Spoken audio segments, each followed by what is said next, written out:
Budget में income tax पर अब तक का सबसे बड़ा ऐलान। न्यू टैक्स रेजिम में 12 लाख रुपए तक की आय पर अब कोई टैक्स नहीं। मिडिल क्लास को मिली अब तक की सबसे बड़ी राहत। 12 से 15 लाख तक की आय पर 15% टैक्स, 16 से 20 लाख तक की आमदनी पर 20% टैक्स लगेगा। 20 से 24 लाख पर 25% टैक्स लगेगा। 24 लाख से ऊपर की आय पर 30% टैक्स देना होगा। अब 12 लाख से ज्यादा की आमदनी पर 4 लाख की आय तक कोई टैक्स नहीं लगेगा। 4 से 8 लाख की आय पर 5%, 8 से 12 लाख तक की आय पर 10% टैक्स देना होगा। कैंसर की 36 दवाओं से कस्टम ड्यूटी हटाई जाएगी। 6 जीवन रक्षक दवाओं पर भी 5% की छूट। बजट में सरकार ने 200 कैंसर सेंटर्स खोलने का ऐलान किया। अभी जिला अस्पताल में डे केयर कैंसर सेंटर भी खुलेंगे। मोबाइल और मोबाइल की बैटरी सस्ती होंगी। कपड़े, इलेक्ट्रिक कारें, एलईडी, स्मार्ट टीवी भी सस्ते होंगे। सरकार ने कस्टम ड्यूटी घटाई। चुनावी राज्य बिहार के लिए बजट में कई बड़े ऐलान। पटना एयरपोर्ट की क्षमता बढ़ाई जाएगी। 3 नए एयरपोर्ट्स बनेंगे। बजट में मिथिलांचल के किसानों के लिए स्पेशल पैकेज का ऐलान। फूड टेक्नोलॉजी इंस्टीट्यूट बनेगा। आईआईटी पटना में हॉस्टल बनाने समेत कई बड़ी घोषणाएं।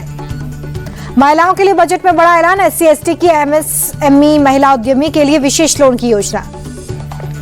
पहली बार उद्यमी बनने वाली महिलाओं के लिए खास ऑफर है। उद्योग के लिए 2 करोड़ का टर्म लोन मिलेगा। बजट के बाद वित्त मंत्री निर्मला सीतारमण की प्रेस कॉन्फ्रेंस। बोली, विकसित भारत की दिशा में यह बजट स्वास्थ्य, शिक्षा पर दिया गया विशेष ध्यान। वित्त मंत्री निर्मला सीतारमण ने कहा कि बजट में बड़े सुधारों पर दिया गया जोर। देश की अर्थव्यवस्था को आगे बढ़ाने वाला है यह बजट। बजट में खाद्य सुरक्षा पर दिया गया विशेष ध्यान। निर्मला सीतारमण बोली, यह बजट किसानों और युवाओं का बजट है। पीएम मोदी ने बजट को पीपल्स ऐतिहासिक बजट बताया। वित्त मंत्री निर्मला सीतारमण और बजट तैयार करने वाली टीम को बधाई दी।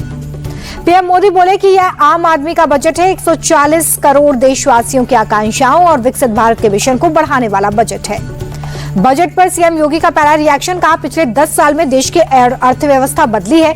बजट में मिडिल क्लास को बड़ी राहत। सीएम योगी ने कहा कि इस बजट से देश को एक नई उड़ान मिलेगी। आंगनबाड़ी 2 प्रोग्राम की योजना गरीबों और महिलाओं के लिए लाभकारी। केंद्रीय बजट को आरजेडी ने बताया जुमला। तेजस्वी यादव ने कहा कि मोदी सरकार ने बिहार को हमेशा ठगने का काम किया। न विशेष पैकेज मिला, न विशेष राज्य का दर्जा। संसदीय कार्य मंत्री किरण रिजिजू बोले, सरकार ने बेहतरीन बजट पेश किया। विपक्ष को इतने शानदार बजट की उम्मीद नहीं थी, इसलिए वॉकआउट किया।